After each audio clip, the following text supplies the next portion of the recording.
ఏమడుగుతున్నాడు? యత్ శ్రేయస్యాత్ నిశ్చితం బ్రూహి. ఏది నాకు శ్రేయస్కరమో నువ్వే నిశ్చయించి చెప్పేసేయి. ఇంక మళ్ళీ ఇది అని నాకు ఆప్షన్స్ ఇవ్వకు.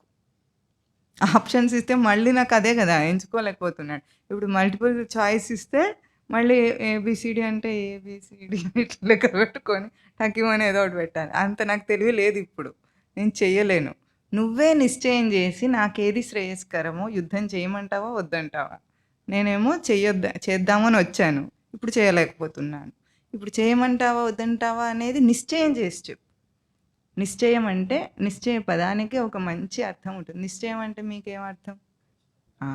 ఇదే పదాన్ని మనం ఆ పదంతో అర్థం చేసుకుంటే సంస్కృతం ఎంత బాగుంటుందో సొగసు తెలుస్తుంది మనకేమిటంటే చయనం అంటే తెలుస్తుందా? చయనం అంటే కూర్చుకోవటం, అన్నిటినీ కూర్చుకోవటం అంటే ఎన్నో ఆప్షన్స్ తీసుకోవటం అన్నమాట.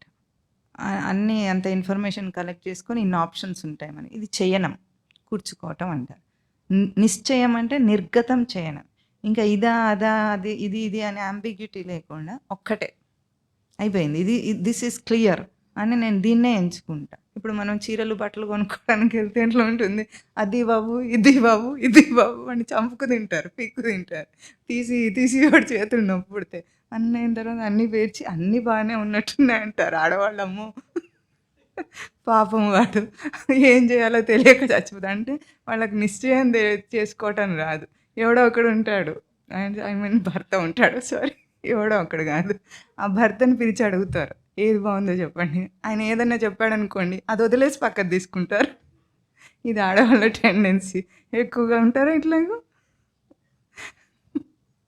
ఉంటారా ఉండరా? ఉంటారు. అందరు అట్లాగే ఉంటారు మ్యాక్సిమం. ఎందుకంటే వాళ్ళకి ఏమిటంటే వాళ్ళదే కొనుక్కోవాలని ఉంటుంది. ఊరికే అడుగుతారు, ఏం చేయాలో తెలియక అడుగుతారు. అట్లా ఊరికే అడగటం లేదు అర్జునుడు. నిశ్చయం చేయమంటున్నాడు. నువ్వు ఏది చెప్తే అది చేస్తా. ఇంకేమంటాడు? నిశ్చితం బ్రూహి తన్మే, నాకు అది నిశ్చయం చేసి చెప్పు. శిష్యస్తేహం శాధిమాం త్వాం ప్రపన్నం. త్వాం ప్రపన్నం మాం శాధి, అహం తే శిష్య. నేను నీకు శిష్యుడను, నన్ను శాసించు. ఎందుకు? నేను నిన్ను శరణు పొందుతున్నాను అంటున్నాడు. అది ఇంకా గొప్ప విశేషం.